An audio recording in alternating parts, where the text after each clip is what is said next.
నేను జూన్ నెలలో ఎంత సేవ్ చేశాను, అంటే ఎంత డబ్బు దాచానో మీకు ఈ వీడియో చివరి వరకు చూస్తే మీకు క్లారిటీగా అర్థమవుతుంది. నాకు మా హస్బెండ్ ఇంటి ఖర్చులకు ఇచ్చిన అమౌంట్‌లో నుంచి నేను ఎంత సేవ్ చేస్తాను అనేది వీడియోని చివరి వరకు చూడండి. నేను ఎలా సేవ్ చేస్తాను, ఎక్కడెక్కడ ఖర్చులను తగ్గించుకొని నేను మనీ అనేది ఎలా సేవ్ చేస్తాను అంటే ఇంట్లోనే ఉంటూ కూడా ఇంట్లోకి ఖర్చులకు ఇచ్చిన మా హస్బెండ్ ఇచ్చిన డబ్బుల్లోంచి నేను ఎలా సేవ్ చేస్తాను, దానికి కొన్ని టిప్స్ అయితే నేను ఫాలో అవుతాను. అవన్నీ మీతో షేర్ చేసుకుంటాను. వీడియోను చివరి వరకు చూసి నచ్చితే గనక సబ్స్క్రైబ్ చేసేసుకోండి. అలాగే లైక్ చేయండి. మీకు నచ్చిందనేది నాకు తెలియాలి అంటే కానీ ఇలాంటి మరిన్ని వీడియోస్ మీకు కావాలనుకుంటే లైక్ చేయండి. లైక్ చేయడం ద్వారా నాకు ఒక ఐడియా వస్తుంది. ఓకే, వీడియోస్ నచ్చుతున్నాయని. ఇక వీడియోలోకైతే వెళ్ళిపోదాం. నాకైతే మార్కెట్‌కి అలాగే మిల్క్‌కు, సరుకులకు నాకు పిల్లలకని ఒక 1000 అయితే ఇస్తాడండి. ఈ అమౌంట్‌లో నుంచి నేను ఎంత సేవ్ చేస్తానని మీకైతే ఇప్పుడు ఎక్స్‌ప్లనేషన్‌తో చెప్తాను. అందరికీ ఇప్పుడు నేను ఇలాగే సేవ్ చేసుకోండి, ఇలాగే అంటే నేను చెప్పిన విధంగా ఫాలో అవ్వండి అని కాదు. జస్ట్ నాకు నేను ఎలా యూజ్ చేస్తున్నాను అంటే ఎలా ఫాలో అవుతానని మాత్రం చెప్తున్నాను. అందరికీ ఒకేలా ఉండదు కదా పరిస్థితులు ఎప్పుడు. కాబట్టి మీరు మీ ఇంటిని బట్టి మీకు మీ ఇంట్లో పరిస్థితులను బట్టి మీరైతే యూజ్ చేసుకోండి. టిప్స్ అనేది నేను ఎలా ఫాలో అవుతానని మాత్రం చెప్తున్నాను. కొంతమందికి ఇంట్లో ఖర్చులకు ఇవ్వకపోవచ్చు హస్బెండ్స్. అలాగే కొంతమందికి ఇచ్చినా కూడా ఎక్కువగా ఖర్చు పెట్టేస్తూ ఉండొచ్చు. అలాంటి వాళ్ళు కూడా ఉండొచ్చు కదా! అందుకోసం కాబట్టి నేను ఎలా ఫాలో అవుతాను అనేది మాత్రమే ఇక్కడ ఎక్స్‌ప్లనేషన్ అయితే చెప్తున్నానండి. మార్కెట్‌కొచ్చేసి రూ. 2000 అండి. అలాగే మిల్క్‌కు 1500 నెలకు మాత్రం చెప్తున్నాను.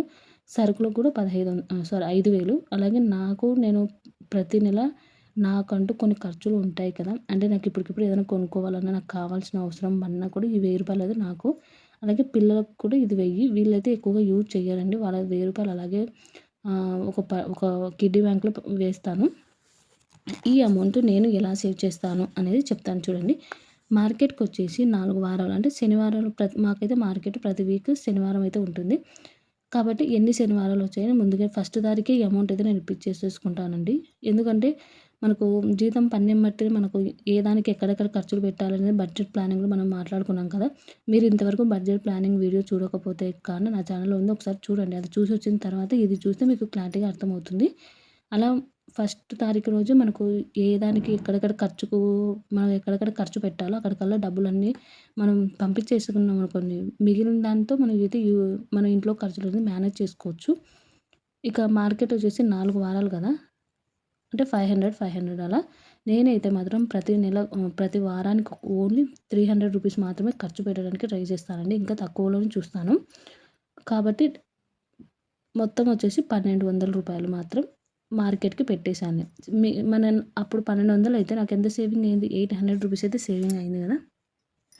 ఇలా ఒక ప్లానింగ్ ప్రకారం మీరైతే మనీని అంటే ఇప్పుడు మార్కెట్‌కి 2000 అంటే మనం ప్రతి వారం 500 తీసుకుపోయామనుకోండి, 500 ఖర్చయిపోతుంది. ఎట్లా ఖర్చవుతుందంటే మనం వెజిటబుల్స్ చూసినదని ఇప్పుడు అవసరం పడితే అన్నీ తెచ్చేసుకుంటాం. కానీ మన ఇంట్లో ఎంతమంది ఉన్నారు, మనకెంత అంటే ఎన్ని వెజిటబుల్స్ పడతాయి అనేది తెలియాలి. ఇది తెలియాలి అంటే మీరు వీక్లీ అనేది మీరు మీల్ ప్లానింగ్ అనేది చేసుకోవాలి.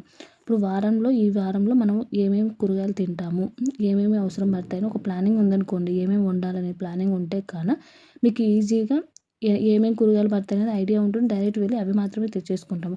మీకు వీక్లీ ప్లానింగ్ కావాలి అంటే నాకు కామెంట్‌లో కామెంట్ చేయండి. తప్పకుండా మేము ఎలా వీక్లీ ప్లానింగ్ చేసుకుంటాము అనేది నేను వీడియో అయితే చేస్తాను. ఇది ఎందుకు అంటే ఒక ఐడియా ఉంటుందండి. మనం మనీ సేవ్ చేయాలంటే ఓన్లీ డబ్బులు తీసుకుపోయి దాచిపెడితే కాదు. ఆ డబ్బుల్ని సేవ్ చేయాలంటే ఇంట్లో చాలా మార్పులే జరగాలి. ఆ మార్పులన్నీ జరగడానికి చిన్న చిన్న టిప్స్ అన్ని ఫాలో అయితే సరిపోతుంది. కాబట్టి 1200 అయితే నేను పెట్టుకుంటాను. దీంట్లో కూడా ఒక రూ. 100 దాకా సేవ్ చేయడానికే ట్రై చేస్తాను. కాకపోతే పర్లేదు, ఓకే, అయ్యే విధంగా అయితే ట్రై చేస్తాను అంతే. దీంట్లో నాకు రూ. 800 అయితే సేవింగ్ అవుతుంది. ఈ 800 నేను ఇలాగే పెట్టానండి. దీన్ని కంపల్సరీ పక్కన పెట్టేస్తాను. ఇదే దాంట్లో డబ్బులు పెట్టామనుకోండి మనకు తెలీదు. ఈ 1200 మాత్రమే నేను మార్కెట్‌కని పక్కన పెట్టేసుకుంటాను. ఇక మిల్క్ దగ్గరికి వచ్చేసరికల్లా నాకు 1500 కదా ఇక్కడ మిల్క్. ఈ 1500 నుంచి నెలలో కనీసం ఒక రూ. 100 సేవ్ అయితే అవుతుందండి. 100, 200 కూడా సేవ్ అయ్యే ఛాన్స్ ఉంటుంది. కొన్నిసార్లు వాళ్ళు పాలు పోయకపోవడం, కొన్నిసార్లు మనకు కూడా అవసరం లేని టైంలో మనం వద్దు అంటుంటాం కదా! అలాంటి టైంలో కూడా అమౌంట్ అనేది మనకు మిగిలిపోతుంది. ఇది పర్టిక్యులర్‌గా ఎంత మిగులుతదనైతే నేను చెప్పలేను. ఎందుకంటే ఒక్కొక్కసారి మనము మిగలకపోవచ్చు కూడా. కాబట్టి ఇక్కడైతే నాకు రూ. 200 అయితే మిగిలింది. అలాగే సరుకుల దగ్గరికొచ్చేసరికి సరుకులకు నేను 5000 అనేది ప్రతి నెల పెడతాను. మ్యాక్సిమం 4000, 4500, 4000 అలా అంటే మ్యాక్సిమం 4000 అయితే ఖర్చవుతుందండి. కాబట్టి నాకు రూ. 1000 అయితే సేవింగ్ అయితే అయ్యింది. అలాగే నా డబ్బులనేది రూ. 1000 అలాగే ఉంటుంది. పిల్లలది కూడా అలాగే ఉంటుందండి. ఇక ఇక్కడ రూ. 1000 నాది అనేది నేను ఎక్కువగా అవసరమైతే మాత్రమే వాడతాను. నాకు ఉంది కదా నా దగ్గర వాడాలి అంటే ఖర్చు పెట్టేసేయాలనేది అంటూ ఏమీ ఉండదు. ఇప్పుడు నాకు అత్యవసరం ఇప్పుడు ఇది ఖర్చు పెట్టాలనుకుంటే మాత్రమే దీంట్లో నుంచి అయితే నేను తీస్తానండి. ఇక పిల్లలకిచ్చిన రూ. 1000 కూడా అంటే ఇద్దరు పిల్లలకు చెరొక 500 అయితే ఇస్తాను. ఆ రూ. 1000 కూడా జస్ట్ వాళ్ళతోనే కిడ్డీ బ్యాంక్‌లో అయితే వేపిచ్చేస్తాను. ఇలా పిల్లలు కిడ్డీ బ్యాంక్‌లో ఏసిన అమౌంటు అలాగే హ్మ్. అంటే ఇది రూ. 1000 అంటే చెరొక 500 ఇవ్వడం స్టార్ట్ చేసి ఒక 5-6 మంత్స్ అవుతుంది అంతే. ఇలా రూ. 1000 ఇవ్వడం. అంతకుముందు నేనైతే పిల్లలకు డబ్బులు ఇచ్చేదాన్ని కాదండి. జస్ట్ రూ. 10, రూ. 20 అలా ఇచ్చేదాన్ని. ఇప్పుడు 500, 500 ఇస్తున్నాను. మనకు తెలియకుండానే అమౌంట్ చాలా అవసరమైతే అవుతుంది. అలాగే వాళ్ళ పిల్లలకు కూడా చాలా మనీ అయితే సేవ్ చేసుకున్నారు. వాళ్ళు 15,000 దాకా సేవ్ చేశారండి. ఆ అమౌంట్‌తో నాకైతే ఫోన్ కొనిచ్చారు. ఆ అమౌంట్ వాళ్ళు ఎలా సేవ్ చేశారు అనేది నేను మీకు వీడియో కావాలి అంటే కామెంట్‌లో కామెంట్ చేయండి. పిల్లలకు మనం ఇచ్చే అమౌంట్ వాళ్ళు సేవ్ చేసుకొని మనకే గిఫ్ట్ లాగా కొనిస్తే ఎలా ఉంటుందో చెప్పండి. ఆ టైంలో అత్యవసర పరిస్థితులలో నాకైతే ఫోన్ పిల్లలు స్కూలుకు సంబంధించే కావాలి. నాకు యూట్యూబ్ కంటే ముందు పిల్లలు స్కూలుకు సంబంధించినది మొత్తం నా ఫోన్‌లోనే ఉంటాయి కాబట్టి, అప్పటికప్పుడు వాళ్ళ దగ్గర ఉన్న డబ్బులతోనే వాళ్ళు నాకైతే ఫోన్ కొనిచ్చారండి. ఇలా వాళ్ళు చేసుకున్న సేవింగ్స్ అమౌంట్‌లో నుంచే వాళ్ళు చేసిన సేవింగ్స్‌లో నుంచే నాకైతే ఫోన్ కొనిచ్చారు. ఆ వీడియో కావాలంటే మీరు కామెంట్‌లో కామెంట్ చేయండి. నేనైతే కంపల్సరీ అయితే వీడియో చేయడానికైతే ట్రై చేస్తాను. ఇప్పుడు మొత్తం సేవింగ్ వచ్చేసి రూ. 4200 అయితే సేవింగ్ అయితే అయిందండి.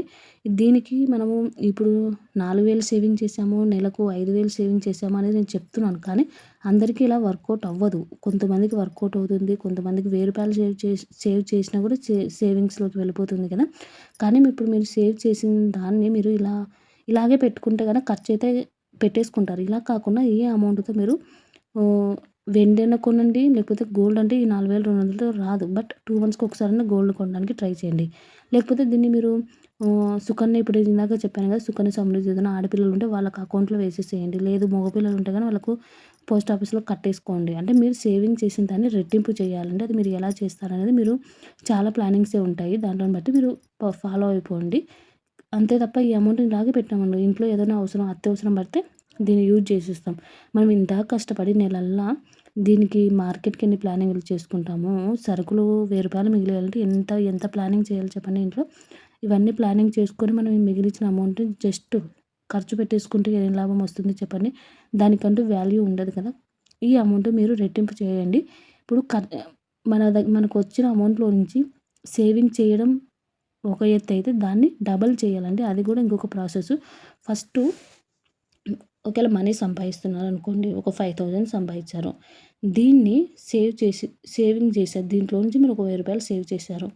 ఈ రూ. 1000ని కంపల్సరీ మీరు 2000 చేయాలి. ఇది ప్రాసెస్. అంటే సంపాదించాలి, సేవింగ్ చేయాలి, సేవింగ్ చేసిన దాన్ని రెట్టింపు చేయాలి. ఈ 3 కరెక్ట్‌గా ఫాలో అయ్యారంటే మీకు లైఫ్‌లో అనేది చాలా మనీ అనేది సేవ్ అయితే చేసుకుంటారండి. మీకు వీడియో అయితే నచ్చిందనుకుంటాను. నచ్చితే గనక సబ్స్క్రైబ్ చేసుకోండి. అలాగే లైక్ చేసి మీ ఫ్రెండ్స్ అండ్ ఫ్యామిలీకి షేర్ చేసేయండి. నెక్స్ట్ వీడియో అనేది ఇంట్లో నెగెటివ్ ఎనర్జీ ఎక్కువగా ఉంటే నేను ఒక 7 టిప్స్ అయితే నేను మీతో షేర్ చేసుకుంటాను. నేను ఫాలో అయ్యేటివే నేనైతే ఈ టిప్స్ అయితే మీతో చెప్తున్నానండి. అంతే తప్ప నేను ఫాలో కాకుండా అయితే చెప్పను. కాబట్టి ఇంట్లో నెగెటివ్ ఎనర్జీ ఉంటే మీకు ఎక్కువగా టెన్షన్, మనశ్శాంతి లేకుండా ఉంటే, మీ ఇంట్లో మనీ అనేది ఎక్కువగా నిలవకుండా ఉంటే ఈ టిప్స్ అనేది మీరు ఫాలో అవ్వండి. ఫాలో అయితే కంపల్సరీ అనేది మీరే డిఫరెన్స్ అనేది చూస్తారు. నెక్స్ట్ వీడియో మాత్రం కంపల్సరీ మిస్ అవ్వకుండా చూడండి. వీడియో అయితే ఇంతటితో ఎండ్ చేస్తున్నాను. Thank you.